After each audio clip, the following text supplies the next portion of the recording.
আসসালামু আলাইকুম। তো এই ভিডিওতে আমরা দেখব যে আমাদের ফেসবুকের সাথে আমরা হোয়াটসঅ্যাপ কীভাবে কানেক্ট করতে পারি। তো সেই জন্যে আমাদের প্রোফাইল পিকচার যে ডান দিকে কর্নারে থাকে ছোট্ট একটা, ওটার মধ্যে ক্লিক করতে হবে। তারপরে সেটিংস আইকন, ওটার মধ্যে ক্লিক করব। তারপরে আমরা এখানে অনেকগুলো মেনু পেয়ে যাব, নিচের দিকে যাব। নিচের দিকে যাওয়ার পরে অডিয়েন্স অ্যান্ড ভিজিবিলিটি, তারপরে সেকেন্ড যে অপশনটা প্রফেশনাল মুড, আমরা প্রফেশনাল মুডের মধ্যে ক্লিক করব। প্রফেশনাল মোডের মধ্যে ক্লিক করার পরে এখানে দেখতে পাচ্ছেন হোয়াটসঅ্যাপ, পাশে দেখতে পাচ্ছেন একটা ভিউ বাটন। তো ভিউয়ের মধ্যে আমরা ক্লিক করব, ঠিক আছে। ভিউয়ের মধ্যে ক্লিক করার পর এখানে দেখতে পাচ্ছেন যে নাম্বার দেওয়ার জন্য একটা বক্স আছে, আমরা নাম্বার দেব, সেন্ড কোড টু হোয়াটসঅ্যাপ, তারপরে ওটার মধ্যে ক্লিক করব, ঠিক আছে। তো আমরা এখানে আমাদের নাম্বার দিয়ে সেন্ড কোড টু হোয়াটসঅ্যাপ এটার মধ্যে ক্লিক করে দিলাম। দেন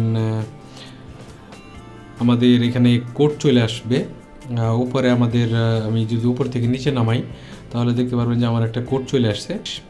তো এই কোডটা এখানে নিচে বসায় চেকের মধ্যে ক্লিক করলেই এখানে আমার হোয়াটসঅ্যাপ কানেক্ট হয়ে যাবে, নিচে ডান বাটন দেখতে পারবেন।